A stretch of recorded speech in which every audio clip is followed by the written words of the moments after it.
नमस्कार साथियों ये जो चैप्टर है इंटरनेशनल ऑर्गेनाइजेशन, ये अपने आप में बहुत बहुत महत्वपूर्ण है। और ये जो एक्सटर्नल सेक्टर एक टॉपिक होता है उसके अंदर इंटरनेशनल ऑर्गेनाइजेशन आती है, अगर आप देख पाएंगे।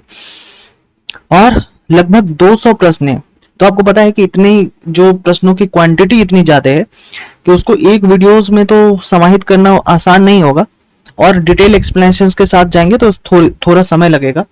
और जहां तक भाषा की बात है, तो भाषा जो है वो चूंकि एक ही भाषा में हम वीडियो बना सकते हैं, और जीएस में मेरी जो भाषा है वो अंग्रेजी है, तो अंग्रेजी में ही आप तक जो है ये वीडियोस आएंगी। और मुझे लगता है कि इंग्लिश में ही आपको पढ़ने चाहिए। एशियन डेवलपमेंट बैंक या एशियन अगर हम वर्ल्ड बैंक की बात करें तो वो उसके जो हिंदी है वो चेंज नहीं हो सकते। वो वर्ल्ड बैंक ही रहेगा, आईएमएफ ही रहेगा। हिंदी में चाहे कुछ भी बना लो आप, ठीक है। तो उसको जो है अंग्रेजी में आपको जाननी ही चाहिए। फिर भी बने रहिए आप इंटरनेशनल ऑर्गेनाइजेशंस को पढ़ने के लिए। और लगभग 200 प्रश्न हैं, तो मैंने आपको यही कहा है कि ये बहुत इंपोर्टेंट टॉपिक्स में से एक है। With reference to the Asian infrastructure investment bank, जिसको AIIB कहते हैं, इनमें से आपको स्टेटमेंट ढूंढना है कि आप ये बताइए कि इनमें से कौन सा स्टेटमेंट करेक्ट है, ठीक है। अब करेक्ट स्टेटमेंट आपसे ये कहा जा रहा है कि AIIB has more than 80 members nations. AIIB has the more than 80 members nations. ये बिल्कुल सही बात है कि एशियन इंफ्रास्ट्रक्चर इन्वेस्टमेंट बैंक के पास 80 से ज्यादा मेंबर होंगे। जो भी बड़ी ऑर्गेनाइजेशंस है लगभग उसमें 50 से ज्यादा ही मेंबर्स होते हैं, ठीक है। तो आप इसको सीधे सीधे गेस कर सकते हैं। India is the largest share holder in AIIB bank. क्या ये स्टेटमेंट सही हो सकता है? भारत के पास क्या इतने रिसोर्सेस हैं कि वो किसी भी बैंक में सबसे ज्यादा लार्जेस्ट जो है शेयर होल्डर हो सकता है? सीधे सीधे गलत हो जाती है। अगर हम इसको गलत कर पाते तो हम जो है वो 1 या 1 और 3 पे पहुंच पाते। AIIB does not have any member from outside Asia. कोई भी बैंक अगर होगी, कोई भी बैंक, उसके मेंबर्स पूरे वर्ल्ड से होते हैं। ऐसा नहीं होता कि मतलब कि सिर्फ एशिया से ही उसके मेंबर्स जो है वो आएंगे। तो क्या ये भी एब्सर्ड स्टेटमेंट नहीं लगता? द आंसर इज यस, ये भी एब्सर्ड स्टेटमेंट लगता है। और आपके उत्तर हो जाएंगे ए, ठीक है। यूपीएससी ने इसको 2019 में जो है वो पूछा है। अब इसके एक्सप्लेनेशंस पढ़ लेते हैं। इन्होंने कहा कि एशियन इंफ्रास्ट्रक्चर इन्वेस्टमेंट बैंक जो है, ये इन्वेस्टमेंट बैंक याद रखना, एशियन इंफ्रास्ट्रक्चर इन्वेस्टमेंट बैंक है, एक एशियन डेवलपमेंट बैंक भी होता है। Is a multilateral development bank, जिसका मिशन क्या है? ये मिशन ये है कि ये सोशल और इकोनॉमिकल आउटकम को बढ़ाना चाहती है एशिया में। ये इंफ्रास्ट्रक्चर डेवलपमेंट बैंक की अगर हेडक्वार्टर की बात करें तो वो बीजिंग में है। यस, बीजिंग में है। और इन्होंने 2016 में जब नालंदा को एक तरीके से यूनेस्को साइट के रूप में रिकॉग्नाइज किया गया 2016, इस तरीके से याद करते रहेंगे। कोई एक्स्ट्रा फैक्ट अगर 2016 से रिलेटेड है तो वो याद आने चाहिए। तो 2016 में इन्होंने अपना ऑपरेशन स्टार्ट किया। और इसकी जो बैंक करेंसी है, the bank currently have 89 member, यानी 80 से ज्यादा मेंबर्स हैं। और अभी चूंकि 28 जुलाई को हम ये वीडियोस बना रहे हैं, तो अब इनमें मेंबर्स की जो संख्या है वो, तो जाहिर सी बात है इसमें इनके मेंबर्स जो हैं वो 89 से ज्यादा होंगे। तो अब इनका जो मेंबर्स है वो है 106। और ये है कब तक का मैं न्यूज बता रहा हूं आपको, 28 जुलाई 2025, ठीक है। इसके मेंबर्स हैं 16 मेंबर्स हैं, ठीक है। ये सारी आपको याद नहीं करना है। चाइना इनके लार्जेस्ट शेयर होल्डर्स में से एक है, ठीक है। चाइना इसके लार्जेस्ट शेयर होल्डर्स में से एक है, ये बात आपको पता होनी चाहिए, ठीक है। और उसके बाद फॉलोड बाय इंडिया। चाइना के बाद दूसरा शेयर होल्डर्स जो है वो इंडिया है। एशियन डेवलपमेंट बैंक और एशियन इंफ्रास्ट्रक्चर इन्वेस्टमेंट बैंक, ये दोनों अलग है, ये बात ध्यान में रखना, ठीक है। इसका सोशल और इकोनॉमिक आउटकम है एशिया में, और वो एशियन डेवलपमेंट का एशिया पैसिफिक में भी पूरा चल रहा है। और इसमें ये है कि मतलब कम्युनिकेशंस के लिए, ट्रांसपोर्टेशंस के लिए, इन सारे चीजों के लिए जो है एशियन इंफ्रास्ट्रक्चर डेवलपमेंट बैंक जो है पैसा देती है। और वही एशियन डेवलपमेंट बैंक की गरीबी उन्मूलन के लिए, क्लाइमेट चेंज से रिलेटेड किसी चीज पे हो तो वो उन सब चीजों पे पैसा देती है। और इन्होंने ये कहा था कि इसके जो मेंबर्स हैं उनमें सिर्फ एशिया के मेंबर होंगे नहीं, इनमें के मेंबर्स जो है ऑस्ट्रेलिया के होंगे, बेल्जियम, फिनलैंड, कनाडा, बहुत पूरे वर्ल्ड के मेंबर्स होते हैं हर एक बैंक्स के अंदर। सीधे एक फंडा क्लियर करके रखो, ऐसा नहीं होता कि सिर्फ अगर वो बैंक अगर कोई ब्रिक्स बैंक है तो इससे ब्रिक्स के ही मेंबर्स होंगे, अलग अलग भी मेंबर्स हो सकते हैं। ये एक नॉर्मल रूल है, ठीक है।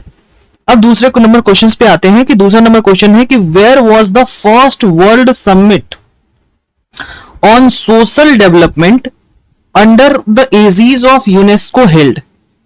यूनेस्को की अध्यक्षता में पहला वर्ल्ड का पहला सोशल डेवलपमेंट जो समिट है वो कहां हुआ था? तो इसका सही उत्तर है भाई कोपेनहेगन। कोपेनहेगन में हुआ था the world first social development जो समिट है, और ये यूनेस्को की समिट थी, ठीक है। और ये मार्च 1995 में हुआ था, ठीक है। यहां इस समिट में क्या हुआ था वो जाननी हमारे लिए बहुत जरूरी है। इस समिट में यह हुआ था कि सारे लोग एक सहमति पे पहुंचे थे, कंसेंसस पे पहुंचे थे कि जो पूरी जो डेवलपमेंट हो रही है, पूरी दुनिया में जितनी डेवलपमेंट हो रही है, उसके मुख्य केंद्र में जो होने चाहिए वो लोग होने चाहिए, पीपल होने चाहिए। गवर्नमेंट जितने भी डेवलपमेंट कर रही है उन सारे डेवलपमेंट के केंद्र में जो है लोग होने चाहिए। ये बात जो फर्स्ट वर्ल्ड समिट जो हुई थी उसमें ये बात कही गई, first world summit of sustainable, first world summit of social development, ठीक है। कहां हुआ था? कोपेनहेगन में। How many countries are the member of world bank? अब ये कब पूछा जा रहा है भाई? 2016 में पूछा जा रहा है। तो 2016 में अगर ये पूछा जा रहा है तो अब तो वर्ल्ड बैंक के मेंबर्स जो है वो चेंज भी हुए होंगे, ठीक है। ये बात क्लियर है ना? तो ये जो क्वेश्चन है ये इसमें जो मैंने ऐसे टॉपिक्स लिए हैं जिनके आंसर्स जो है वो बार बार बहुत अब के समय में उनमें उनके नंबर्स में जो है वो चेंजिंग आएगी, लेकिन आपको थीम समझना बहुत जरूरी है कि वर्ल्ड बैंक्स के टोटल मेंबर्स पूछे जा सकते हैं, आईएमएफ के टोटल मेंबर्स पूछे जा सकते हैं, ठीक है। तो ये बात आपको पता होनी चाहिए। और वर्ल्ड बैंक और आईएमएफ जो निकल के आते हैं ब्रेटन वुड कॉन्फ्रेंस से वो कब हुआ था, ये बातें जो है वो पता होनी चाहिए। तो ये 2016 में उत्तराखंड पीसीएस ने ये क्वेश्चन पूछा है। चलिए अब इसके आंसर्स को जानते हैं। तो इसका आंसर होगा 189। ये आप देखिए कि 2016 से लेके अब तक जो टोटल मेंबर हैं वर्ल्ड बैंक के वो है 189। और इसका आप याद रख सकते हैं इसका आखिरी जो सदस्य था, आखिरी सदस्य मतलब लास्ट मेंबर जो इसके अंदर जुड़ा हुआ था, लास्ट मेंबर जो जुड़ा हुआ था उसका नाम था नौरू था। और ये जुड़ा कब था? ये 12 अप्रैल 2016 को ये जो है वो वर्ल्ड बैंक के साथ जुड़ा था। अच्छा, यही आपसे पूछा जाएगा कि भाई बताइए आईएमएफ में कितने मेंबर्स हैं? तो आप कहेंगे कि आईएमएफ में जो है वो 190 मेंबर्स है। ये आज तक की जो है वो न्यूज बता रहा हूं, ठीक है। अब देखिए कि वर्ल्ड बैंक के बारे में थोड़ी जानकारी ले लेते हैं। क्या क्या कह रहा कि वर्ल्ड बैंक एक इंटरनेशनल फाइनेंशियल इंस्टीट्यूशन है जो लोन और ग्रांट्स प्रोवाइड करता है गवर्नमेंट्स को, और वो भी ऐसे गवर्नमेंट्स को जो लो और मिडिल इनकम कंट्रीज है। साथियों आपको पता है कि जो वर्ल्ड बैंक है ना, वर्ल्ड बैंक से रिलेटेड मैं आपको कुछ चीज बताना चाह रहा हूं। आप देखिए ये देखिए कहां गया वर्ल्ड बैंक, शुरुआत से ही होगी। आइए आप देखिए थोड़ा सा वर्ल्ड बैंक देख लेते हैं।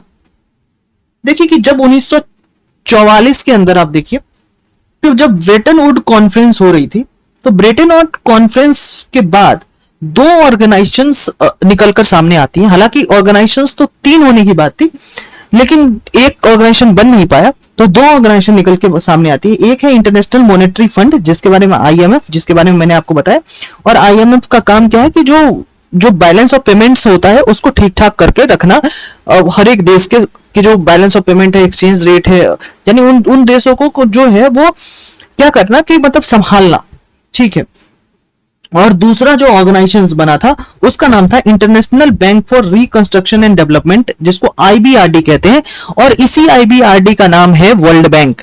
ठीक है साथियों, आपको एक चीज जो जानकारी रखनी चाहिए वर्ल्ड बैंक को लेकर, उससे पहले मैं एक चीज और बता दूं, जो तीसरी ऑर्गेनाइजेशन बनने वाली थी 1944 के में, वो था इंटरनेशनल ट्रेड ऑर्गेनाइजेशन आईटीओ, जो बन नहीं पाया, ये बात रखेंगे। और ये सारे ऑर्गेनाइजेशंस इसलिए बने थे कि ताकि कि जो सेकेंड वर्ल्ड वॉर है उसके आफ्टर इफेक्ट को झेला जाए, सेकेंड वर्ल्ड वॉर के आफ्टर इफेक्ट को झेला जाए, ये बात आपको पता ही होगी।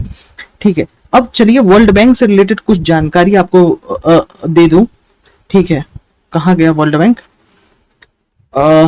यहां है साथियों। वर्ल्ड बैंक जो है उस, जैसे कि मैंने कहा कि इसका नाम आईबीआरडी है, और ये 1944 के ब्रेटन वुड कॉन्फ्रेंस से जो है वो निकलकर सामने आती है। और मैं इसे याद रखता हूं कि 44, 4 और 4 मतलब कि दो ऑर्गेनाइजेशंस निकलकर सामने आ रहे हैं 1944 में। तीसरा ऑर्गेनाइजेशन आईटीओ था लेकिन वो बन नहीं पाया। ठीक है, और ये क्या करती है वर्ल्ड बैंक? वर्ल्ड बैंक इसलिए लाई गई थी क्योंकि वो वैसे कंट्रीज को सुधारे जो सेकेंड वर्ल्ड वॉर के आफ्टर इफेक्ट को जो है वो झेल रही है, वैसे कंट्री को लोन दे, रिबिल्ड करे। और बाद में वर्ल्ड बैंक के दो गोल बन गए कि वो एक्सट्रीम पॉवर्टी को खत्म करना चाह रहे थे, और साथ ही साथ वर्ल्ड बैंक ये चाह रही थी कि जो देश हैं वो साथ साथ ग्रो करें, जो शेयर्ड प्रोस्पेरिटी के साथ जो है ग्रो करें। ये बात वर्ल्ड बैंक के साथ थी। वर्ल्ड बैंक से रिलेटेड और भी चीज जानकारी आपको पता होनी चाहिए कि अगर कोई भी देश वर्ल्ड बैंक का मेंबर बनना चाहता है तो उसको सबसे पहले आईएमएफ का मेंबर बनना होता है, और इसकी जो प्रोसीजर्स हैं वो बहुत सारे प्रोसीजर्स हैं, वो आपको जानने की जरूरत नहीं है। ठीक है, लेकिन मुझे आपको जो ये बतानी है, ये आप जो है वो जानो। क्या बतानी है कि वर्ल्ड बैंक में जो बहुत इंपॉर्टेंट चीज है वो ये है कि वर्ल्ड बैंक ग्रुप और वर्ल्ड बैंक का मतलब क्या होता है, ये आपको जानने चाहिए।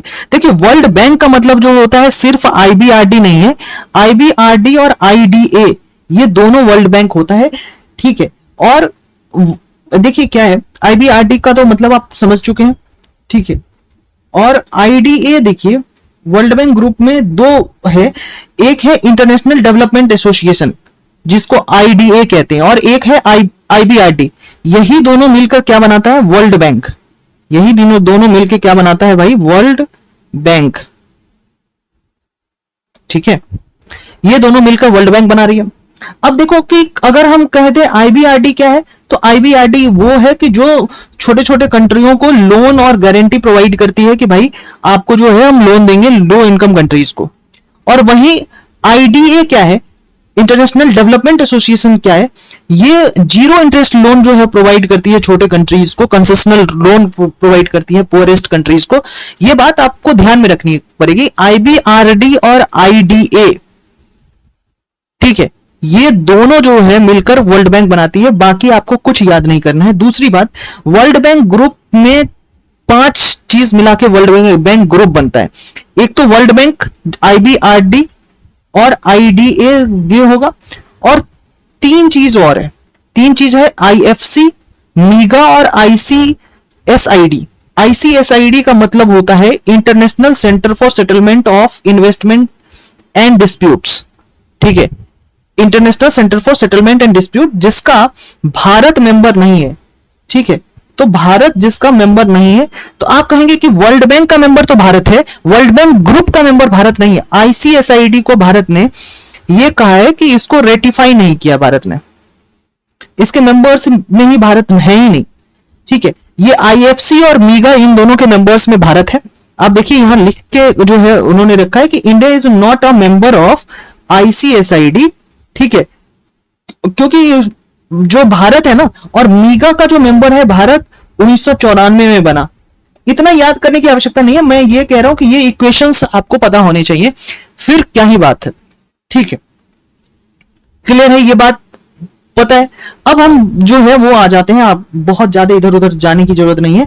आईएमएफ के भी बारे में हमने चर्चा कर ली कि आईएमएफ में 190 मेंबर्स है। आईएमएफ में एक चीज होता है कि इसमें एसडीआर होता है, स्पेशल ड्राइंग राइट। हालांकि आईएमएफ के आगे क्वेश्चंस आएंगे मुझे पता है, तो वहां जो है आईएमएफ को बहुत और बेहतर तरीके से हम समझेंगे, लेकिन आपको अब तक जो याद होने चाहिए कि वो ब्रेटन वुड कॉन्फ्रेंस जो जिनसे दो जो है ऑर्गेनाइजेशंस सामने आती है, एक वर्ल्ड बैंक और एक आईएमएफ। ठीक है, वर्ल्ड बैंक का एक ही हिस्सा आ रहा है, आईडीए नहीं आ रहा है, आईडीए नहीं आ रहा है, आईबीआरडी आ रहा है। ठीक है, चलिए ये बात क्लियर है। देखिए आपके लिए कितना मेहनत करके बनाया जा रहा है ये पूरी डिटेल्ड वीडियो। देखिए यूपीएससी ने इससे 2010 में क्वेश्चन पूछा है। क्या क्वेश्चन पूछा है? क्वेश्चन उन्होंने पूछा कि इंटरनेशनल डेवलपमेंट एसोसिएशन, देखो यूपीएससी ने आईडीए से लेकर क्वेश्चन पूछ लिया। आईडीए का मतलब होता है इंटरनेशनल डेवलपमेंट एसोसिएशन, और यही आईबीआरडी के साथ मिल जाए साथियों तो ये क्या बनाता है? ये बनाता है वर्ल्ड बैंक। ठीक है, तो यही कहा कि इंटरनेशनल डेवलपमेंट एसोसिएशन जो एक लैंडिंग एजेंसी है, ये किसके द्वारा एडमिनिस्ट्रेटेड होती है?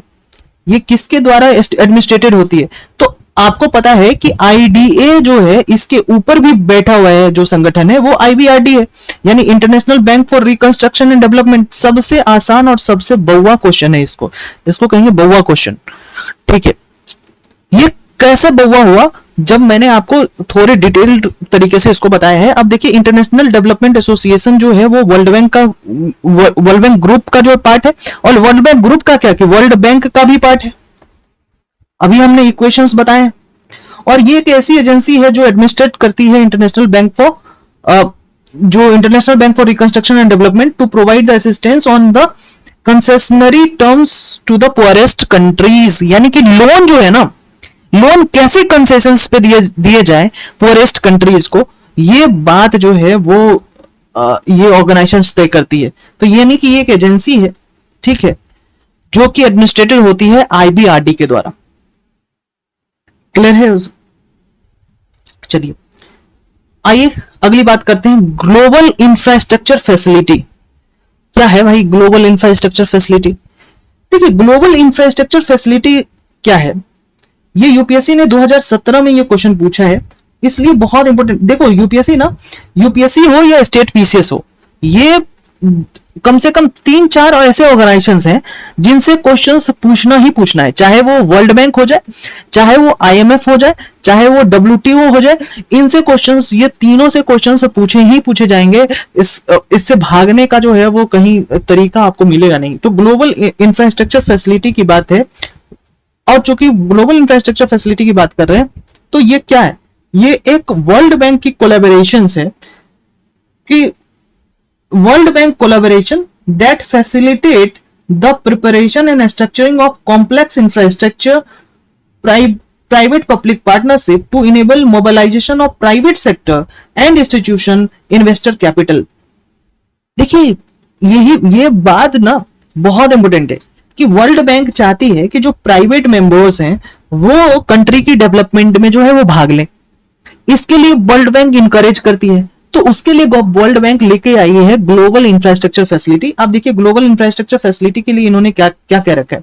ग्लोबल इंफ्रास्ट्रक्चर फैसिलिटी एक ग्लोबल ओपन प्लेटफॉर्म है वर्ल्ड बैंक के अंदर, जो फैसिलिटेट करता है कोलैबोरेशंस को, कि जो ये इनकरेज करता है कि जो कॉम्प्लेक्स इंफ्रास्ट्रक्चर है उसमें पीपीपी मॉडल्स को जो है वो इनेबल किया जा सके, प्राइवेट सेक्टर और इंस्टीट्यूशंस के कैपिटल उनमें इन्वेस्ट हो सके, और ग्लोबल इंफ्रास्ट्रक्चर फंड जो है वो कोऑर्डिनेट करे और इंटीग्रेट करे efforts of multilateral development banks के द्वारा।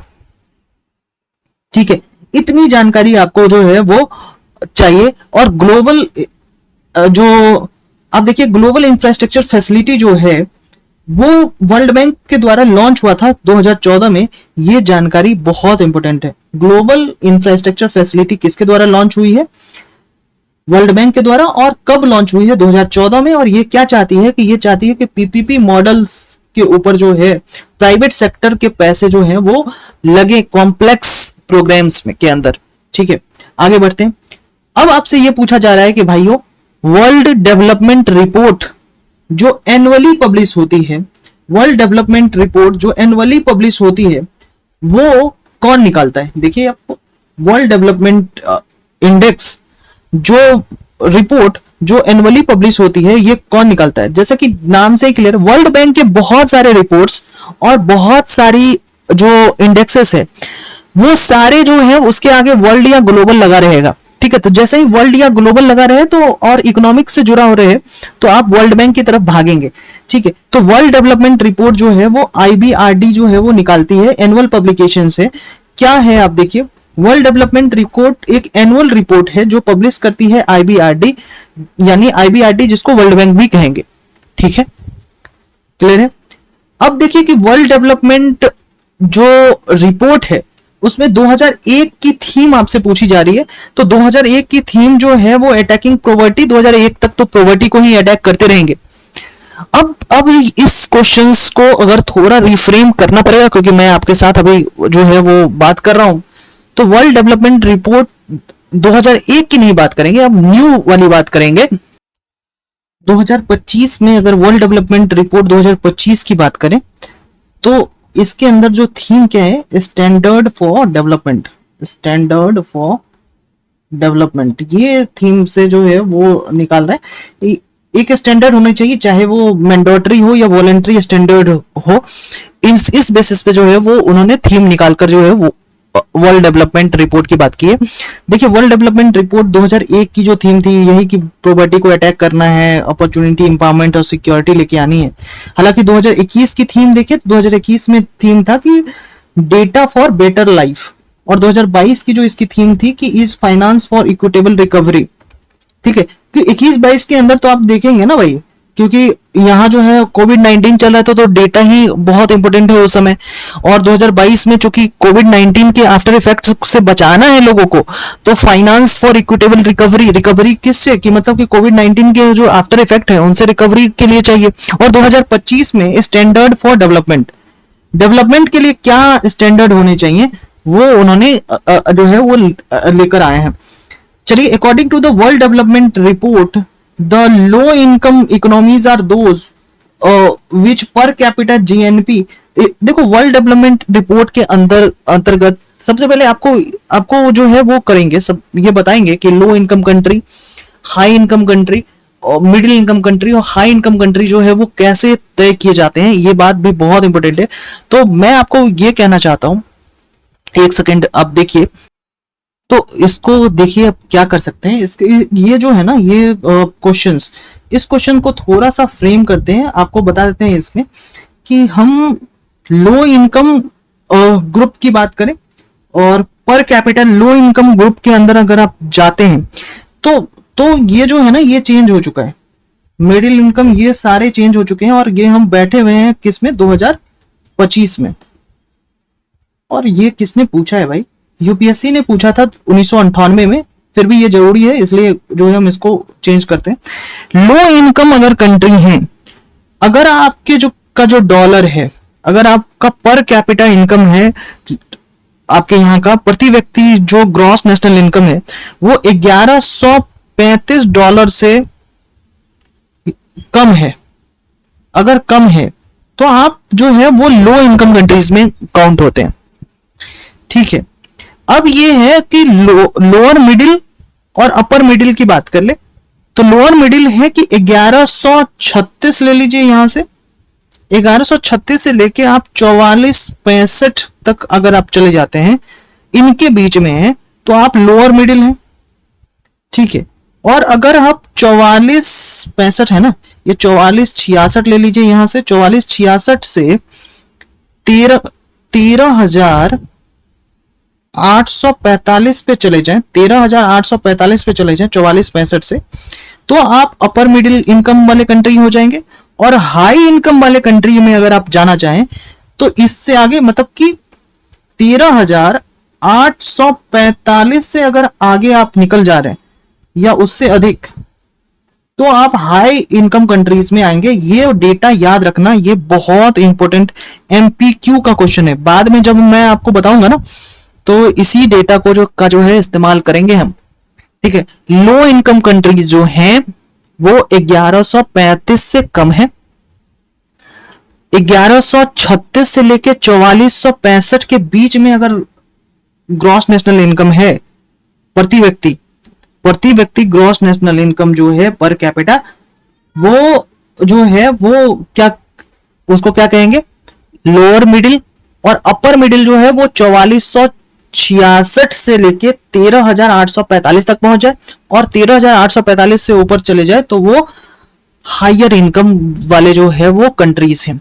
देखिए, जो यही बात आपको मैं कहना चाह रहा हूं कि जो क्लासिफिकेशन होता है ना कंट्रीज का, ये क्लासिफिकेशन हर ईयर जो है वो किया जाता है वर्ल्ड बैंक के द्वारा। 1 जुलाई को ये जो है हर ईयर निकल के क्लासिफिकेशन आती है, और आपको पता होनी चाहिए कि ये जो है वो gross national income per capita के बेसिस पे होती है, ठीक है। और करेंटली आप देखिए कि करेंटली इसी तरीके से है, 1135, 1136 से लेके 4465, 4466 से लेके 13,845 और 13,845 से ऊपर। ये बात आपको याद होनी चाहिए। ये वर्ल्ड डेवलपमेंट रिपोर्ट की बात है, ठीक है। ये बात छोड़िए, ये बात जो है हायर डेवलपमेंट किसका है और लोअर डेवलपमेंट किसका है, ठीक है। अब आगे बात करते हैं कि which of the following is not a sub index of world bank ease of doing business index. साथियों, ईज ऑफ डूइंग बिजनेस के अंदर जो है वो पेइंग टैक्सेस जो है वो एक, जो फाइनेंस से रिलेटेड चीजें होंगी ना वो सारे ईज ऑफ डूइंग बिजनेस में आएगा। रजिस्टरिंग प्रॉपर्टी चाहिए, land labour capital entrepreneur, land labour capital entrepreneur, और टेक्नोलॉजी भी अब जो है ऐड हो रहा है, अब आगे चल के एआई भी ऐड होगा। ये सारी चीजें जो हैं वो फैक्टर ऑफ प्रोडक्शंस कहलाती है, ठीक है। Constructions, dealing with the construction permits, ये सारे जो हैं वो ईज ऑफ डूइंग बिजनेस में ऐड होते हैं, लेकिन जो maintenance of law and order है वो ईज ऑफ डूइंग बिजनेस के पैरामीटर्स में ऐड नहीं होते हैं, ठीक है। तो ईज ऑफ डूइंग बिजनेस के जो पैरामीटर्स, सबसे पहले आपको ये पता होने चाहिए कि ईज ऑफ डूइंग बिजनेस कौन लेके आ रहा है। ईज ऑफ डूइंग बिजनेस जो है वो वर्ल्ड बैंक की है, ठीक है। और इसके अंदर जो है 10 सब इंडिकेटर्स होते हैं, जैसे कि starting a business, dealing with the construction permits, कि कंस्ट्रक्शन की परमिट जल्दी मिल जाए, इलेक्ट्रिसिटी के जो है वो साधन हो जाए, प्रॉपर्टी के रजिस्ट्रेशन के साधन हो जाए, लोन आपको आसानी से मिल जाए। मतलब एक कंट्री जो है, कैसे कहेंगे कि एक कंट्री के यहाँ जो है उद्योग करने की जो पूरी प्रोसेस है वो आसान है, ईज ऑफ डूइंग बिजनेस आसान है, लोन जल्दी से मिल जाए, प्रॉपर्टी आसानी से मिले, कंस्ट्रक्शन परमिट हो जाए कि वहां हम अपना जो है फैक्ट्री बना सकते हैं। साथ ही साथ जो है हमारे यहाँ जो माइनॉरिटी इन्वेस्टर्स है उनको जो है वो भी प्रोटेक्शंस मिले, ऐसे लॉ हो, टैक्सेस जो है वो आसानी से जो है वो क्या हो कि भरे जा सके, टैक्स इंक्रोचमेंट ना हो जाए कि सरकार टैक्स पे टैक्स लगा रही है, सुविधा दे नहीं रही है, ठीक है। ये भी केसेस है। ट्रेडिंग अक्रॉस बॉर्डर की मतलब कि ऐसा हो कि आसपास के जगहों में जो है हम क्या कर सके कि सामान आसानी से बेच सके। कॉन्ट्रैक्ट जो हो दो लोगों के बीच उसको इन्फोर्स सरकार अच्छे से करा सके, ऐसा ना हो कि कॉन्ट्रैक्ट हो और बाद में अगर सामने वाली पार्टी मुकर जाए तो सरकार भी यानी कि लॉ इन्फोर्समेंट एजेंसी भी जो है वो आपकी सहायता ना कर रही हो। और साथ ही साथ की जो इंसॉल्वेंसी का कंडीशन है, कोई जो है वो कंपनी इंसॉल्वेंट हो जाती है, दिवालिया हो जाती है, उस केसेस में उसकी जो लिक्विडेशंस हो वो सारे अच्छे तरीके से हो सके, और सब जो एग्रीव्ड पार्टी है, सारी जो पार्टियां जो डेटर है, क्रेडिटर है, उन सारे लोगों को जो है वो पैसे मिल सके। ये इनके जो है वो पैरामीटर्स हैं। चलिए, ease of doing business report जो वर्ल्ड बैंक पब्लिश उन्होंने 31 अक्टूबर 2017 को किया था, India has placed in which rank, ये सब जो है वो मुझे बतानी है क्या, ईज ऑफ डूइंग बिजनेस। अच्छा चलो मैं आपको बता दे रहा हूं कि ईज ऑफ डूइंग बिजनेस में भारत, ठीक है, ease of doing business report जो पब्लिश होती है वो उसमें इंडिया की रैंकिंग क्या है। मैंने इसको इसलिए काटा है, आप देख पाओगे कि अब वर्ल्ड बैंक ना सब अंतिम में 2020 के अंदर ईज ऑफ डूइंग जो बिजनेस लास्ट 2020 में जो है वर्ल्ड बैंक ने लाया था, ठीक है। और उसके बाद वर्ल्ड बैंक ने ईज ऑफ डूइंग बिजनेस को बंद कर दिया। इसलिए बंद कर दिया क्योंकि उस समय ट्रंप थे और ट्रंप ने जो है बड़ा आरोप लगाया था वर्ल्ड बैंक के ऊपर कि ये जो ईज ऑफ डूइंग बिजनेस ये वर्ल्ड बैंक निकालती है इसमें चाइना को फेवर किया जाता है। तो बार बार जब वर्ल्ड बैंक के ऊपर ऐसे आरोप लगे तो वर्ल्ड बैंक ने ईज ऑफ डूइंग बिजनेस जो रिपोर्ट है उसको जो है वो क्या किया था, खत्म कर दिया था। अब वो डिसकंटिन्यू करती है ईज ऑफ डूइंग बिजनेस, अब जो है वो वर्ल्ड बैंक नहीं निकालती है। और अंतिम में जब वर्ल्ड बैंक ने 2020 में ईज ऑफ डूइंग बिजनेस को निकाला था, उस समय भारत की जो रैंकिंग थी वो 63rd थी। ठीक है, भारत की रैंकिंग 63rd थी, ये बात आपको पता होनी चाहिए।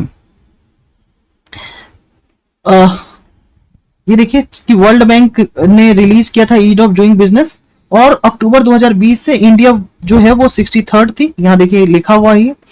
और 190 कंट्रियों में भारत 63rd थी, लेकिन इन्होंने लिखा क्या कि इन सितंबर 2021 में वर्ल्ड बैंक ने अनाउंस किया कि ये ईज ऑफ डूइंग बिजनेस को डिसकंटिन्यू करेगी। ये बात जो मैंने पहले बताया वो यहाँ लिखा हुआ भी है।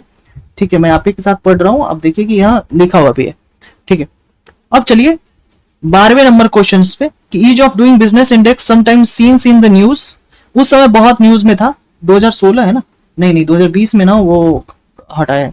ईज ऑफ डूइंग बिजनेस जो है वो न्यूज में है, कौन इशू करता है, तो भाई वर्ल्ड बैंक इशू करता है। ठीक है, ease of doing business index world bank, चलिए 14, with reference to the world bank ease of doing business, UPPCS ने इसको पूछा है कि ईज ऑफ डूइंग बिजनेस में 2020 में रैंकिंग जो है वो 63rd थी। Yes, India ranking ease of doing business, ये सब नहीं पढ़ना है, आगे बढ़िए। Which two states have jointly ranked first in ease of doing business issued by World Bank? Ease of doing business से रिलेटेड अभी कोई जो है वो डॉक्यूमेंट आपको पढ़नी नहीं है, क्योंकि वो जो है ना वो डिसकंटिन्यू हो चुकी है और आपको जो है वो दगा हुआ कारतूस है। ठीक है, तो वो पढ़ना नहीं है, अभी सिर्फ ये याद रखनी है कि ईज ऑफ डूइंग बिजनेस जो है वो वर्ल्ड बैंक लाती थी पहले। Global economic, which of the following issue on which the global economic prospect report periodically जो है global economic prospect report periodically कौन इशू करता है, भाई ग्लोबल इकोनॉमिक प्रोस्पेक्ट जो है वो वर्ल्ड बैंक इशू करता है। और मैं आपको बता दूं कि मैंने आपको एक चीज बतानी है कि जो है वर्ल्ड बैंक कौन कौन सी रिपोर्ट जो है वो चालू करती लाती है। World bank global development report लेके आती है, ग्लोबल इकोनॉमिक प्रोस्पेक्ट रिपोर्ट लेके आती है, तो global development report, global economic prospect और ईज ऑफ डूइंग बिजनेस जो डिसकंटिन्यू हो गया है 2020 से डिसकंटिन्यू। ठीक है, तो ये बात आप याद करके रखेंगे, ये ग्लोबल इकोनॉमिक प्रोस्पेक्ट और ग्लोबल डेवलपमेंट रिपोर्ट जो है वो वर्ल्ड बैंक लेके आती है। चलिए आगे बढ़ा जाए। 18वां नंबर है कि which one of the following countries have lowest GDP per capita, lowest GDP per capita income. ठीक है, देखिए लोएस्ट जीडीपी पर कैपिटा जो है वो इंडिया की होगी, और आसानी से आप इसका बता सकते हैं आंसर। क्यों? क्योंकि देखिए जीडीपी पर कैपिटा का मतलब ये होगा कि पर पॉपुलेशंस में जीडीपी सबसे जो है वो कम कैसी है। तो एक चीज देखिए कि इनकम मॉडरेट हो और आपके पास लोगों की संख्या अधिक हो, आप ग्रो बहुत धीरे से कर रहे हैं लेकिन आपके पास फैमिली मेंबर्स बहुत ज्यादा हैं, तो आपकी जो इनकम होगी ना वो बढ़ के जो है बहुत कम हो जाएगी। यही बात इंडिया के साथ है, इंडिया की पॉपुलेशन बहुत ज्यादा है लेकिन इसके जो मेंबर्स हैं वो अर्थ का सबसे पॉपुलेस्ट जो है वो कंट्री है इंडिया, तो इसलिए इंडिया की जो जीडीपी है ना वो सबसे लोएस्ट पर कैपिटा जीडीपी है। ठीक है, तो ये बात आपको पता होनी चाहिए। अगर हम देखें जीडीपी पर कैपिटा में कि अगर हम बात करें तो इंडिया की अगर हम ले लें कि 2.6 के आसपास, तो चाइना का आपको पता है चाइना की भी पॉपुलेशन है बहुत ज्यादा है, तो चाइना की जो है 13.72 डॉलर जो है वो 13.72 थाउजेंड डॉलर पर कैपिटा हो सकता है। देखते हैं ये क्या कह रहा है एक्सप्लेनेशंस में। ये G20 वाला डेटा मैंने आपको दिया। इंडिया के जो है लोएस्ट पर कैपिटा इनकम है चाइना और श्रीलंका। ये क्वेश्चन जो है वो 2020 में पूछा गया था, 2020 के वर्ल्ड बैंक डेटा के अनुसार, क्योंकि अभी भी वैसा ही चल रहा होगा, ऐसा कुछ कोई है नहीं। ठीक है, तो अभी जो है ये इसको ये देखिए कि पर कैपिटा जीडीपी में on the basis of PPP in current, आप देखिए कि चाइना का जो है वो 173.12 और श्रीलंका, इंडोनेशिया और इंडिया, ये याद नहीं करनी है भाई, ये याद नहीं करनी है। ये आपको कम से कम जो है डेटा थोड़ा बहुत याद करके रखनी है कि इंडिया की जो है वो पर कैपिटा सबसे कम होगी इस सेंस में, क्योंकि इसके जो पॉपुलेशन है ना वो बहुत ज्यादा है। ये पर कैपिटा में तो हम लोग बांग्लादेश से भी जो कम में आएंगे। आप कमेंट करके बताइएगा इसका क्या है। इतने डेटाज याद करने जो है वो फिजिबल नहीं है, आप नहीं याद कर सकते। Second largest economy in the world next to USA, China ही होगा भाई, ठीक है, नेक्स्ट टू यूएसए। और भारत की जो रैंकिंग है, अब वो भारत जो है वो कितनेवें नंबर पे आया है आप बताइए, ठीक है। हालांकि इन्होंने ये कहा है कि भारत जो है वो तीसरे नंबर पे है पीपीपी पे, ठीक है, परचेजिंग पावर पैरिटी पे तीसरे नंबर पे है।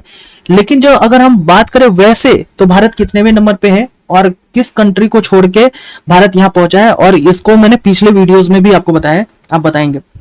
विच of the following country is the third largest economy of the world, ये third largest economy of the world कौन सी है। मुझे लगता है कि आपको ना सारी कंट्रीज के एक लिस्ट जो है मुझे दे देना पड़ेगा कि कौन first second third fourth fifth जो है तो इसलिए लिखिए first second fourth three four fifth. तो पहले स्थान पे क्या कौन होगा भाई, पहले स्थान पे होगा यूएसए, ठीक है, मेरे क्वेश्चन ही चले गए। पहले स्थान पे होगा यूएसए, और ये सारे हम करंट प्राइसेस पे देख रहे हैं। यूएसए की जो होगी 30.51 ट्रिलियन डॉलर का जो है इकोनॉमी है भाई, 30.51 ट्रिलियन डॉलर का इकोनॉमी है। दूसरा है चाइना, दूसरे नंबर पे है चाइना, ठीक है, और चाइना की जो इकोनॉमी है वो है 19.23 ट्रिलियन डॉलर की इकोनॉमी है, ठीक है। तीसरे नंबर पे है जर्मनी, तीसरे नंबर पे है जर्मनी, और जर्मनी की जो इकोनॉमी है वो है 4.74 ट्रिलियन डॉलर की इकोनॉमी है, ठीक है। चौथे नंबर पे हाल ही में हमने जापान को पीछे किया है और नाम है इंडिया। इंडिया हमने जापान को पीछे किया है और ये है 4.19 ट्रिलियन डॉलर। और मुझे लगता है, और हाल ही में हमने ये सोचा है कि हम जर्मनी को पीछा करके विश्व की तीसरी सबसे बड़ी इकोनॉमी बनने वाले हैं, तो ये आपको पता होने चाहिए, ठीक है। और पांचवें नंबर पे यानी हम 4.19 ट्रिलियन पे हैं और 4.74 तक पहुंचना जो है वो पहुंच ही जाएंगे। और पांचवें नंबर पे है जिसको हमने पीछा छोड़कर जो है हम लोग यहाँ पहुंचे हैं वो है जापान। जापान की भी जो है वो यही है, जापान की भी जो है वो 4.19 ट्रिलियन डॉलर ही इकोनॉमी है। और छठा नंबर है यूनाइटेड किंगडम। यूनाइटेड किंगडम की जो इकोनॉमी की साइज है, जिसके साथ अभी हमने जो है वो फ्री ट्रेड एग्रीमेंट करा है, अभी हमने यूनाइटेड किंगडम के साथ फ्री ट्रेड एग्रीमेंट करा है, वो है 3.84 ट्रिलियन डॉलर। सातवां नंबर पे है वो है फ्रांस। फ्रांस जो है वो है कितना नंबर पे, 3.21 ट्रिलियन डॉलर है, ठीक है। तो हम लोग इससे आगे बढ़ चुके हैं और हम चाह रहे हैं, भारत चौथे नंबर पे है। अब कोई भी पूछे इस डेटा को जो है वो क्या नहीं करना है कि जो है उलटफेर नहीं करना है, तो वर्ल्ड बैंक की जो डेटा है उसके अनुसार आप जो है ये कह सकते हैं कि इतने नंबर पे जो है भारत पहुंच चुकी है। अब आते हैं 22वां नंबर पे। 22वां नंबर है कि परचेजिंग पावर पैरिटी में भारत कितने नंबर पे है भाई। Purchasing power parity, India economy continue to be the fourth largest economy, Bharat तीसरे नंबर पे है ना। ये क्या क्वेश्चंस है भाई, ये क्वेश्चंस जो है वो छोड़ो, आगे बढ़ते हैं। In terms of purchasing power parity Bharat कितने स्थान पे है, वो तीसरे स्थान पे है, ये क्वेश्चंस को भी छोड़ते हैं, ठीक है। Purchasing power parity, purchasing power parity का मतलब ये है कि एक समोसा जो है अगर 10 रुपया में एक समोसा यहाँ एक मिल रहा है, ठीक है, और ये मानो कि 100 रुपए में यहाँ 2 समोसा मिल रहा है, ठीक है, और $1 की कीमत अगर 100 रुपया है, वहां जो है $1 में मतलब कि वहां जो है वो एक समोसा मिल रहा है। तो इसको 2 बराबर 2 = 1 यानी कमोडिटी का कमोडिटी से जो है वो कि मतलब आपके जो रुपए हैं उनसे आप कितने कमोडिटी को खरीद पा रहे हो, इसका जब हम जो है वो मेजर करते हैं तो हम इसको कहते हैं परचेजिंग पावर पैरिटी। मतलब कि जो आपके मनी में एक्चुअली ताकत कितनी है सामान खरीदने की, ठीक है, कितनी परचेजिंग पावर है। और पैरिटी का मतलब होता है कि तुलनात्मक अध्ययन करना। तो हम कह रहे हैं कि purchasing power parity exchange rate are calculated by comparing the price of the same basket of the goods and services. अगर हम समोसा खरीद रहे हैं तो समोसा को पेट्रोल के साथ नहीं हम मैच करेंगे, हम पूछेंगे कि तुम्हारे देश में समोसा की 1 रुपए में कितने समोसा ले रहे हो और हम अपने देश में 1 रुपए में कितने समोसा ले रहे हैं, इन्हीं पे जो है वो चर्चा होगी, समोसा पे चर्चा। ठीक है, तो ये बात बिल्कुल क्लियर है कि हम परचेजिंग पावर पैरिटी ऐसे ही करते हैं, और परचेजिंग पावर पैरिटी में हम तीसरे स्थान पे, छठे पे तो नहीं है, तो ये होगा ए। ठीक है, अब परचेजिंग पावर पैरिटी के बारे में आप लोग को थोड़ा कोलाहल हो रहा होगा कि क्या सर आप इसको भी पढ़ ही दीजिए, इसमें क्या लिखा हुआ है। मुझे लगता है कि ये पढ़ने की कोई आवश्यकता नहीं है। आप ये कह रहा है कि सेम बास्केट के होने चाहिए, तभी जो है हम परचेजिंग पावर पैरिटी जो है वो हम तय कर पाएंगे। और इसमें मैंने आपको जो बताया वही चीज याद रखनी है, एक्स्ट्रा चीज जो है कोई काम की नहीं है और उसे याद रखने की कोई जरूरत है भी नहीं। According to the American based think tank population review report 2020, which of the following statement are correct?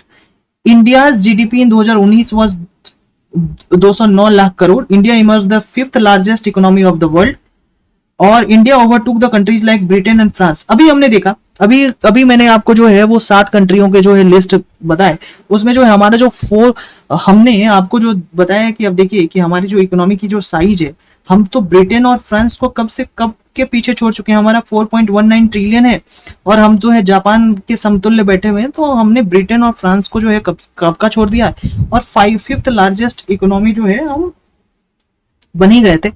ठीक है, और इंडिया की जो जीडीपी थी वो 209 लाख करोड़ थी 2019 के अंदर। अब जीडीपी की साइज जो है वो बढ़ी है, तो इसके सारे स्टेटमेंट जो है वो सही है, 1 2 3 सारे स्टेटमेंट जो है वो सही है। ये वर्ल्ड बैंक का जो डेटा है ना, वो ये सारी चीजों को जो है वो क्रिएट करता है। अब आगे बढ़ते हैं कि वर्ल्ड डेवलपमेंट रिपोर्ट जो वर्ल्ड बैंक की है 2008 arrange the following country in their economy. अरे इकोनॉमीज के जो ऑर्डर है ना, ये ऑर्डर आपको पता ही है, अभी मैंने बताया कि सारे इकोनॉमी के ऑर्डर के पहले नंबर पे कौन है? यूनाइटेड स्टेट, 30 ट्रिलियन की इकोनॉमी है। दूसरे नंबर पे है कौन है? चाइना, और 19 ट्रिलियन के आसपास की इकोनॉमी है। तीसरे नंबर पे कौन है? USA, China. इसके बाद तीसरे नंबर पे है जर्मनी ना, ठीक है। चौथे नंबर पे है इंडिया, 5वें नंबर पे है वो जापान, ठीक है। 4.19 ट्रिलियन इसका है, 4.19 ट्रिलियन इसका है, और 4.74 के आसपास जर्मनी की है ना, जिसको हम पीछा करने वाले हैं। देखिए 4.74 के आसपास जर्मनी की है।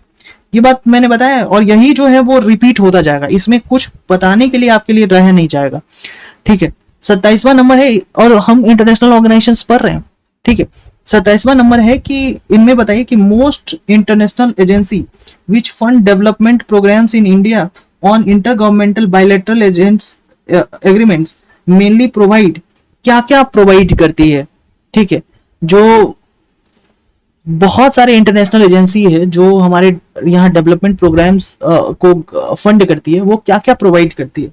साथियों, अगर कोई हमारे यहाँ जो डेवलपमेंट फंड्स को देगा वो क्या क्या प्रोवाइड करेगा, तो आप देखिए कि टेक्निकल असिस्टेंस तो वो देगा, सॉफ्ट लोन भी वो देगा, ताकि, और उस सॉफ्ट लोन पे जो है, सॉफ्ट लोन का मतलब है कि कम इंटरेस्ट रेट पे जो है पैसा देना, ठीक है।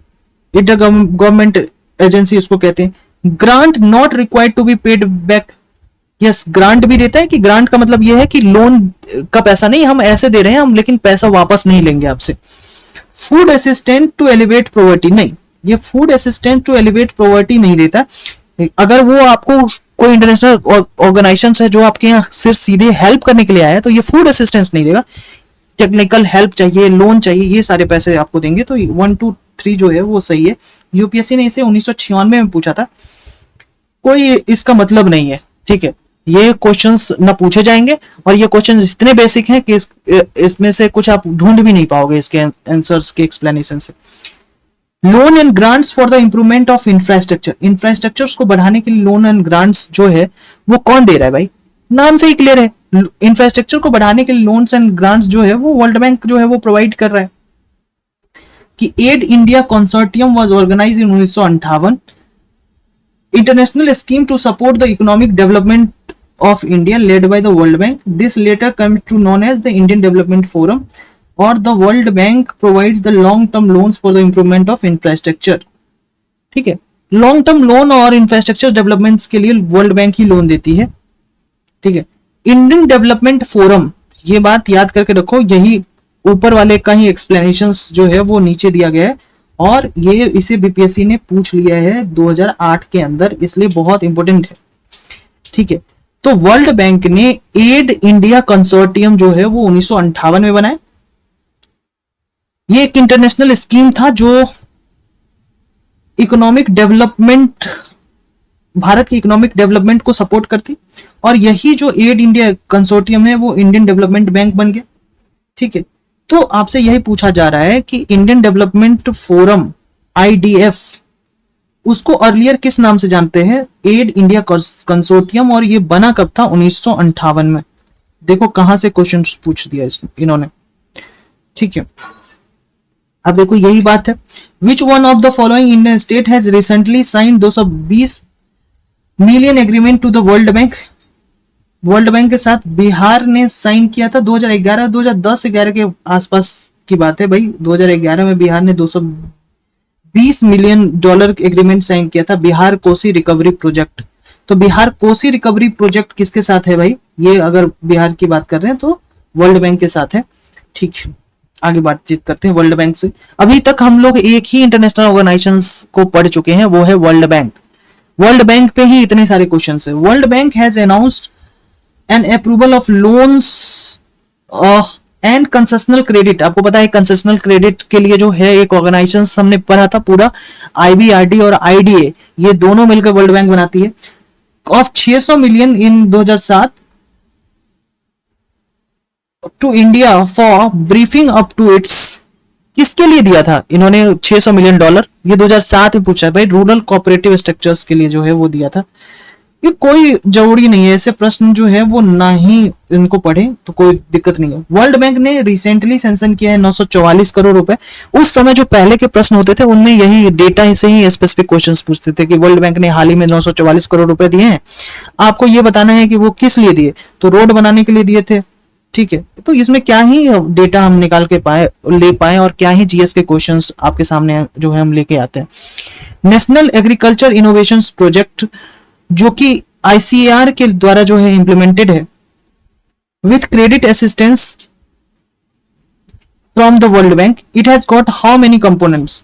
कुछ भी इसमें कोई जरूरी नहीं है कि आप जो है इसको पढ़े। हालांकि नेशनल एग्रीकल्चर इनोवेशन प्रोजेक्ट से रिलेटेड अगर कुछ पढ़ लेते हैं कि हो सकता है कि आगे इसको पूछ दे, तो ये इनको पढ़िए और एक्स्ट्रा जानकारी की आपको आवश्यकता नहीं है। नेशनल एग्रीकल्चर इनोवेशन प्रोजेक्ट जिसको नेप कहते हैं, वो आईसीएआर के द्वारा जो है वो एस्टेब्लिश हुआ, एससीआर के द्वारा जो है स्टार्ट किया गया। नेशनल एग्रीकल्चर इनोवेशन प्रोजेक्ट और Indian council for agriculture research आप देख के मार देंगे। वर्ल्ड बैंक की सहायता से 2006 में एस्टेब्लिश हुआ है, ठीक है। और ये प्रोजेक्ट के 4 कंपोनेंट्स थे। इसमें आईसीआर को कैटलिस्ट इन मैनेजमेंट का चार्ज दिया गया, ठीक है। In Indian NARS, Indian agriculture research system, और रिसर्च और प्रोडक्शन टू कंजम्पशन सिस्टम और वैल्यू चेन अप्रोच जो है अपनाया गया। इसमें कोई दिक्कत नहीं है। हालांकि ये बात आप याद रखिए कि आईसीआर जो है इसका मेन जो है वो हेड इन कमांड है। बस आप नेशनल एग्रीकल्चर इनोवेशन प्रोजेक्ट में इतना ही जानिए, वर्ल्ड बैंक की सहायता से बना था, कोई एक्स्ट्रा जानने की जरूरत नहीं है। ये बहुत अच्छा प्रश्न हो सकता है भाई, ग्रीन इंडेक्स जो है वो हाल ही में डेवलप हुआ है, ये कौन लेके आती है भाई? World bank. ग्रीन इंडेक्स जो है वो वर्ल्ड बैंक लेके आती है। देखिए ग्रीन इंडेक्स जो है वर्ल्ड बैंक ने लॉन्च किया था 2009 में, और ये पहला eco friendly stock market index है। Eco friendly stock market index है ग्रीन इंडेक्स, जो इन्वेस्टर्स को कार्बन इफिशियंसी जो कंपनी है उसमें, कार्बन इफिशियंसी कंपनीज में है, carbon efficiency of companies in doing business, जो इमर्जिंग इकोनॉमी है उसमें की इफिशियंसी को मापने में जो है मदद करता है। ग्रीन इंडेक्स जो है वो वर्ल्ड बैंक के द्वारा डेवलप हुआ था। कब डेवलप हुआ था? 2009 में। और ये पहला eco friendly stock market index है जो इन्वेस्टर्स को ट्रैक करता है कार्बन इफिशियंसी, ताकि कंपनी के जो कार्बन इफिशियंसी हो वो पता कर सके, ठीक है। विच of the following constitute the world bank? देखिए अभी तक हम लोग वर्ल्ड बैंक पे ही है, और आज की जो पूरी इस वीडियोस में मुझे लगता है कि मैं वर्ल्ड बैंक तक ही आपको सीमित रख पाऊंगा। वर्ल्ड बैंक पे से देखिए कम से कम कितने क्वेश्चंस, और यूपीएससी ने भर भर के वर्ल्ड बैंक से क्वेश्चंस पूछे। देखिए international bank for research reconstruction and development, IBRD जो है वर्ल्ड बैंक का मेंबर्स वर्ल्ड बैंक के ग्रुप में है, ठीक है। दूसरी बात की इंटरनेशनल फाइनेंस कॉर्पोरेशन भी वर्ल्ड बैंक के अंदर था, इंटरनेशनल डेवलपमेंट एसोसिएशन भी वर्ल्ड बैंक के अंदर था। आईएमएफ क्या वर्ल्ड बैंक का मेंबर पार्ट है क्या?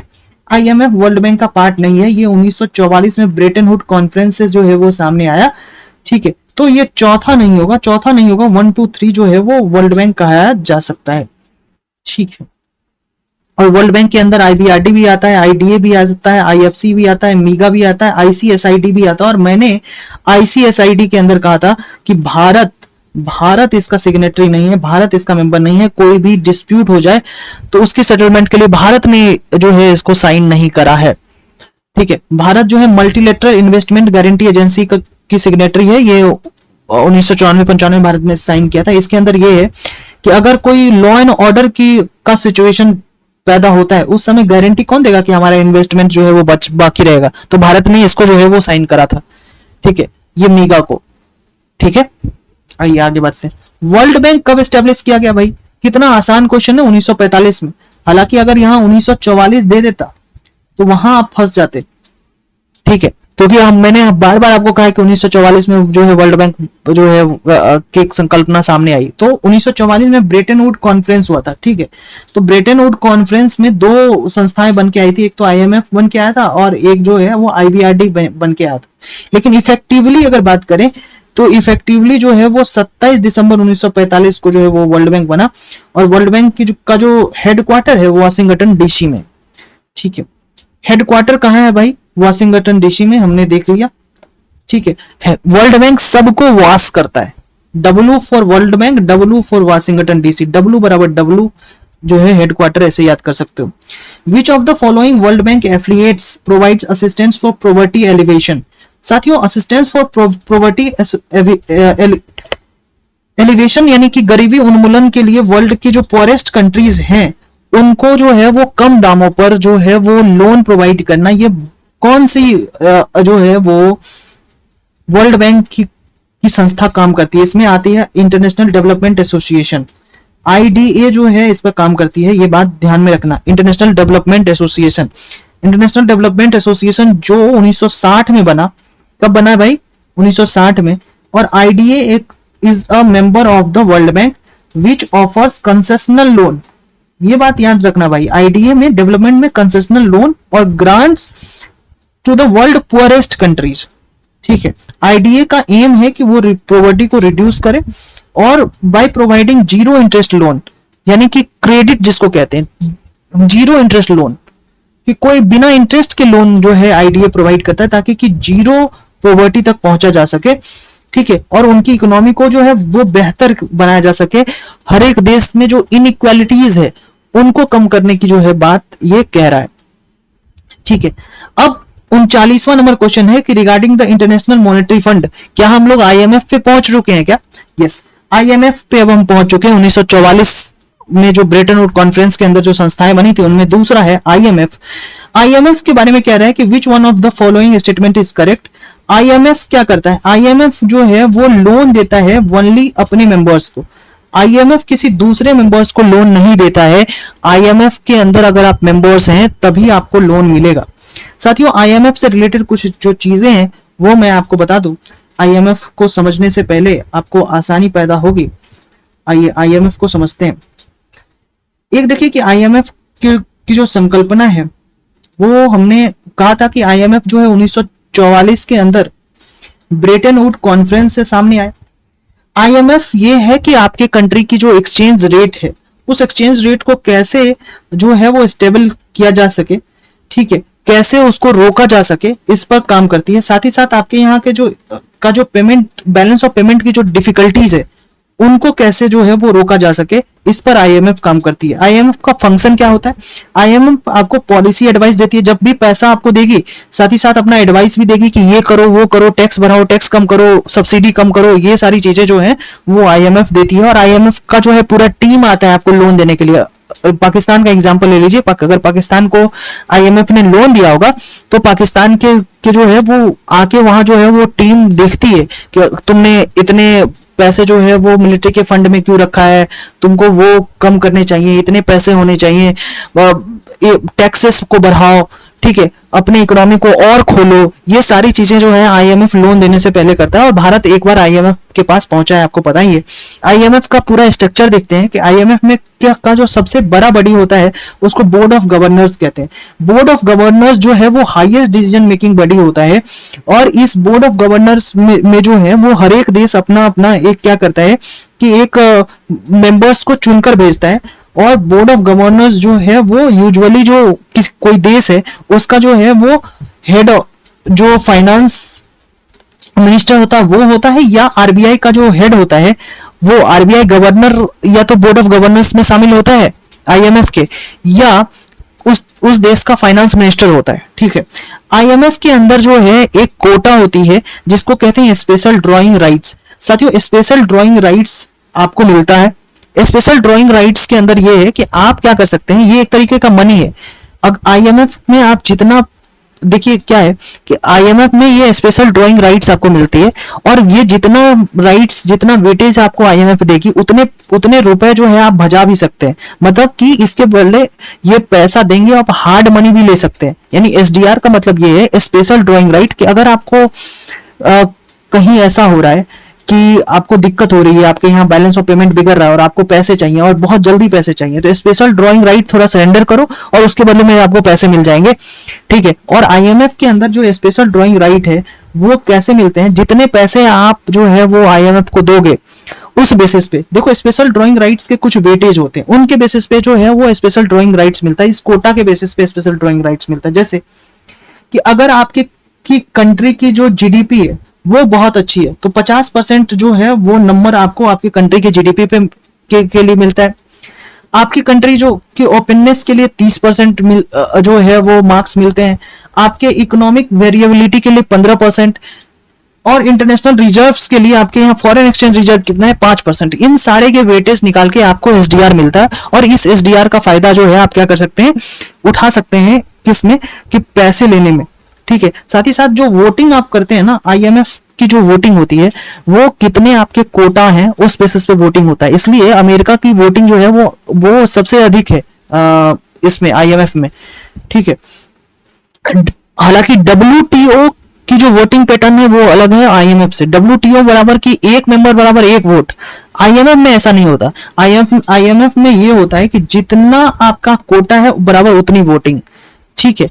तो इसलिए कि अगर आईएमएफ के अंदर जो कोटा है ना उसमें सबसे अधिक कोटा यूएसए की है। आप देखिए यूएसए का कोटा है 17.46%, उसके बाद जापान का कोटा है 6.48%, और उसके बाद चाइना का कोटा है 6.41%, और इंडिया का जो कोटा है ना वो 2.76% है, और इंडिया 8वें नंबर पे है, ठीक है।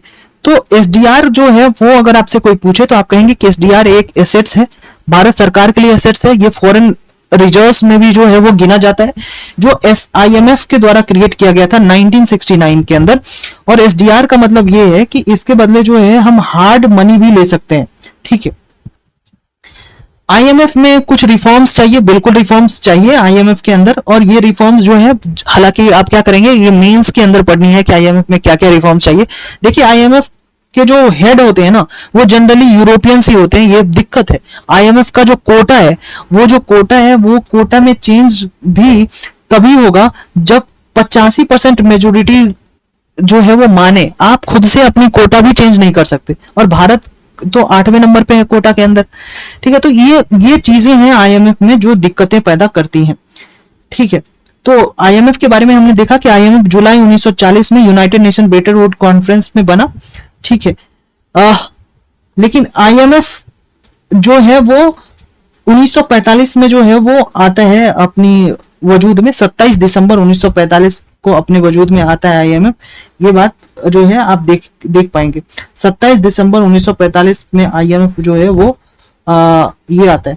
और देखिए कि वर्ल्ड बैंक भी 27 दिसंबर 1945 को ही आ रहा है, यही मैं आपको बता रहा हूं कि वर्ल्ड बैंक भी 27 दिसंबर 1945 को और आईएमएफ भी 27 दिसंबर 1945 को ही अपने वजूद में आता हुआ आपको दिखेगा। आईएमएफ 27 दिसंबर 1945 को, तो ये दोनों जो है बने भी साथ, इफेक्टिव भी साथ ही हुए। ठीक है, आइए 190 कंट्रीज है, ये हमने पढ़ा था।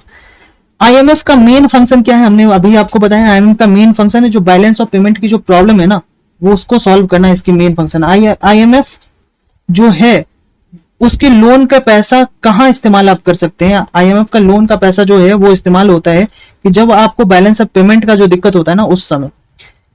अब देखिए 42वां नंबर है कि आईएमएफ है और इनमें कहा गया है कि correct order Brayton Wood conference में जो है वो क्या क्या बना था। आईएमएफ बना था भाई, और आईएमएफ और आईबीआरडी बना था, और साथ ही साथ एक तीसरा भी बना था आईटीओ, ठीक, इंटरनेशनल ट्रेड ऑर्गेनाइजेशन। हालांकि ये जो इफेक्ट में नहीं आया, ठीक है। और ये दोनों जो है इफेक्ट में कब आया, ये दोनों जो है वो इफेक्ट में आया 27 दिसंबर 1945 को, ठीक है। तो आईएमएफ और आईबीआरडी जो है वो बना था, ठीक है। तो ए होगा आंसर। आइए आगे चल जाते हैं कि which one of the following body is not associated to the Bretton Wood conference institutions.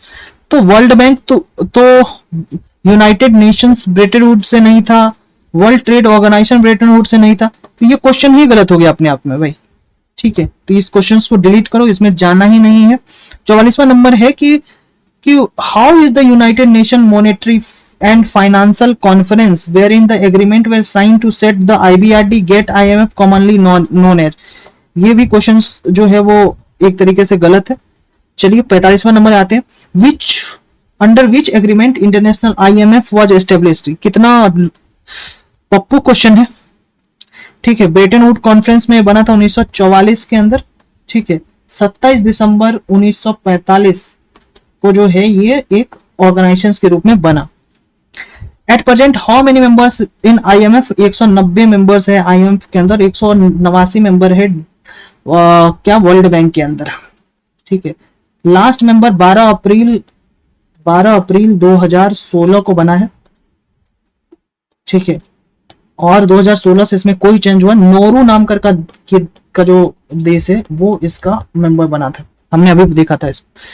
47वां number पे आते हैं, When did the India become the member of IMF? IMF का भारत मेंबर कब बना। भारत तो इसका जो है एक तरीके से ये फाउंडिंग मेंबर्स ही था। तो IMF का मेंबर जो है वो भारत जो है वो 1945 के अंदर बना, और 1945 में 27 दिसंबर 1945 आप कह सकते हैं वो डेट जिस दिन ये खुद ही वजूद में आया था। तो भारत एक फाउंडिंग मेंबर्स के रूप में ही IMF का है, ठीक है। Principality of Andorra become the 90th member of principality of Andorra become the 190th member of IMF. और वर्ल्ड बैंक का मेंबर बनना है तो सबसे पहले आईएमएफ का मेंबर बनना पड़ेगा। 48वां नंबर है कि इंडिया कब आईएमएफ का मेंबर बना था। India become the member of IMF 1945, ये पूरा गलत है। Gold tranche, reserve tranche refer to, देखो गोल्ड ट्रेंच, रिजर्व ट्रेंच, ये जो है वो है एक क्रेडिट सिस्टम जो है आईएमएफ के द्वारा लाई गई है, वो जो है वो उसके मेंबर्स के लिए होता है। Reserve trend represents the members unconditional drawing right. ये सारा एसडीआर जो है ना उसी को गोल्ड ट्रेंड ये सारे कहेंगे। तो drawing right on IMF created by the foreign exchange portion of the quota subscription, ठीक है। तो इसके पूरे जो है वो उसमें नहीं जाना है कि ये एसडीआर का क्या मैकेनिज्म है। हालांकि एसडीआर का जो मैकेनिज्म है उसमें जो कोटा सिस्टम है मैंने आपको बताया है वो सारे कोटा सिस्टम। हालांकि इसमें आप यही देखेंगे कि ये जो गोल्ड ट्रेंच क्या है वो आईएमएफ के द्वारा है, इसके अंदर जानी नहीं है। अगर फिर से 2-4-5 बार रिपीट होगा तो मैं आपको खुद ब खुद जो है गोल्ड ट्रेंच बता दूंगा, ठीक है। अब देखो पेपर गोल्ड की बात है। पेपर को देखो गोल्ड जो है ना एक तरीके से समझिए एक बात, क्यों कहा जा रहा है एसडीआर को गोल्ड क्यों कहा जा रहा है। अब देखो इतना थोड़ा जो है मेरी तो कोर सब्जेक्ट है इकोनॉमिक्स, ठीक है। इसमें ये तो मैंने मास्टर करा है इसमें, लेकिन मैं आपको ये बता रहा हूँ कि अगर इसके अंदर इतने ज्यादा अंदर जाएंगे तो फिर जो है वो प्रॉब्लम होगी। बहुत ज्यादा मुझे बताने की इच्छा कर जाती है, लेकिन अभी आइए इसमें देखिए कि गोल्ड, पेपर गोल्ड की बात करें। इसको पेपर गोल्ड क्यों कहते हैं एसडीआर को। देखो पेपर गोल्ड इसलिए कहते हैं क्योंकि गोल्ड आपके यहाँ की रिजर्व में शामिल है, गोल्ड को आप जो है वो फॉरेन एक्सचेंज रिजर्व में रखते हो, और ये जो स्पेशल ड्रॉइंग राइट है ना, वो भी फॉरेन जो है वो रिजर्व में रहता है। ठीक है, फॉरेन रिजर्व में ऑफिशियली काउंट होता है एसडीआर आईएमएफ के द्वारा, और इसलिए ये चूंकि मेटल नहीं है, ये चूंकि पेपर गोल्ड है, इसलिए इसको जो है वो पेपर गोल्ड कहा जाता है।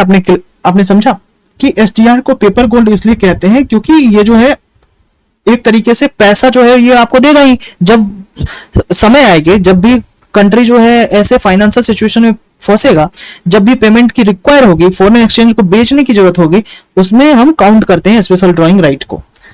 ठीक है, यानी कि स्पेशल ड्रॉइंग राइट एक तरीके का करेंसी है, आप समझिए, जो आईएमएफ के द्वारा इशू किया जाता है, और इसको इसकी एक्सेप्टेबिलिटी इतनी है स्पेशल ड्रॉइंग राइट की कि इसको पेपर गोल्ड कहा जाता है। ये पेपर गोल्ड ना आपको रिपीट होता नजर आएगा। देखो, पेपर गोल्ड का मतलब क्या है, special drawing right by IMF. ठीक है, recently which of the following currency has been proposed to be added with the basket of IMF SDR. देखो, आईएमएफ की एसडीआर के अंदर जो है वो अलग अलग करेंसी है, जैसे चाइना की करेंसी है, यूएसए की करेंसी है, यूरो है, जापान की करेंसी है येन। तो ये सारे करेंसी जो है एसडीआर के अंदर है, और रिसेंटली जो एसडीआर के अंदर जो करेंसी जो है वो रेनमिनबी जो है वो करेंसी है। हालांकि ये रेनमिनबी जो करेंसी है ना, स्पेशल ड्रॉइंग राइट एक इंटरनेशनल रिजर्व एसेट्स है जो आईएमएफ ने 1969 में बनाया था, और ये कंट्री, हर एक कंट्री की ऑफिशियल रिजर्व जो फॉरेन एक्सचेंज रिजर्व है उसमें भी काउंट होता है, और इसको पेपर मनी भी कहते हैं। और आप देखिए कि चाइना की जो युआन है, जिसको चाइनीज रेनमिनबी कहते हैं, उन्होंने एसडीआर की जो क्राइटेरिया है उसको फुलफिल कर लिया, तो चाइना की भी युआन को भी इंक्लूजन हो गया एसडीआर के अंदर। ये भी बात आपको पता होनी चाहिए, ये भी बात आप जानिए। ठीक है, तो अब देखिए कि हमने आपको पहले ही बताया था कि यूएस का डॉलर और यूरो, जापानीज येन और चाइना की युआन, चाइना की युआन का ही नाम है रेनमिनबी। ठीक है, ब्रिटिश पाउंड, ये सारे एसडीआर के अंदर जो है वो आते हैं, और ये 1 अक्टूबर 2016 तक का डेटा है, और अभी भी यही डेटा है। ठीक है, और देखिए क्या है कि ये सारे एसडीआर के अंदर आते हैं, इन सारे जो चीज है, और एसडीआर का कैलकुलेशन बड़ा जो है अपने आप में थोड़ा यूनिक है। उस कैलकुलेशंस के बेसिस पे जो है वेटेज तय होती है, और उस वेटेज के बदले आपको जो है वो उतना कोटा दिया जाता है। ठीक है, और हमने देखा था कि कोटा के अलग अलग जो है वो पैरामीटर्स क्या थे। ठीक, which of the following organisation bring out the publications known as world economic outlook. साथियों, वर्ल्ड इकोनॉमिक आउटलुक जो है वो कौन सी ऑर्गेनाइजेशंस देती है, तो वो उसका नाम है international monetary fund. World economic outlook जो है आईएमएफ लेके आती है, और आउटलुक का मतलब ही है कि देख रेख, इकोनॉमी की आउटलुक करना। इकोनॉमी की आउटलुक कौन कर रहा है भाई, ये आईएमएफ कर रहा है। वर्ल्ड इकोनॉमिक आउटलुक जो है वो आईएमएफ लेकर आती है, वर्ल्ड इकोनॉमिक आउटलुक आईएमएफ लेकर आती है। ठीक है, देखो क्या होगा कि इकोनॉमिक जब आउटलुक आएगा ना, तो वहां आप फंसोगे। वर्ल्ड इकोनॉमिक फोरम भी आपके दिमाग में आ सकता है। ठीक है, तो इकोनॉमिक फोरम नहीं होगा, आउटलुक होगा। आउटलुक मतलब कि देखना कि क्या कोई भी कंट्री, बाहर जाके हम देख रहे हैं कि सब इकोनॉमी ठीक है कि नहीं है, आउटलुक। तो हम कह रहे हैं कि बाहर जाके कौन बार बार देखेगा, सारे इकोनॉमिक की स्थिति कौन देखेगा, वो इंटरनेशनल मॉनेटरी फंड देखेगा। तो world economic outlook is published by IMF और usually published twice, partly updated 2 times a year। Human development report जो है वो कौन इशू करता है, ह्यूमन डेवलपमेंट रिपोर्ट जो है यूनाइटेड नेशन डेवलपमेंट प्रोग्राम। क्योंकि यहां देखो ना, मैं ऐसे याद रख रहा हूं, डेवलपमेंट बराबर डेवलपमेंट, यूएनडीपी में डी जो है ये डेवलपमेंट को दिखाता है, डेवलपमेंट बराबर डेवलपमेंट। ठीक है, वर्ल्ड डेवलपमेंट रिपोर्ट, अच्छा वर्ल्ड डेवलपमेंट रिपोर्ट नाम से ही है क्लियर वर्ल्ड, और मैंने कहा था कि अगर वर्ल्ड लिखा हो तो कौन होगा भाई, world bank. Economic prospect report भी जो है वो वर्ल्ड बैंक इशू करता है, हमने आपको बताया था। और ईज ऑफ डूइंग बिजनेस, जिसको 2020 से डिसकंटिन्यू कर दिया गया था, जिसमें भारत का 63वां रैंक था, वो भी वर्ल्ड बैंक इशू करती है। अच्छा, ग्लोबल कॉम्पिटिटिवनेस रिपोर्ट जो है वो कौन इशू करता है, वर्ल्ड इकोनॉमिक फोरम। अगर फोरम कहीं भी होगी तो वहां कंपटीशन होगा। ठीक है, फोरम कहीं भी होगी वहां कंपटीशन होगा, क्योंकि फोरम जो है, आप देखिए अभी हमने आपको फोरम आईएस का ही ये एक यूपीएससी कोचिंग है और उसी की जो है हमने आपकी पीडीएफ से आपको बताया। तो फोरम कहीं भी होगा कंपटीशन होगा, ठीक है, आप ऐसे करके याद रखेंगे, फोरम कहीं भी होगा कंपटीशन होगा। फोरम एक तरीके से कॉम्पिटिटिव एजेंसी इंस्टीट्यूट है, जिससे आपको ये से ये करके याद रख सकते हैं। आउटलुक मतलब बाहर निकले देखने के लिए कि सारी स्थिति सही है या नहीं, आईएमएफ, ठीक है। चलिए आगे बात करते हैं ग्लोबल फाइनेंशियल स्टेबिलिटी रिपोर्ट।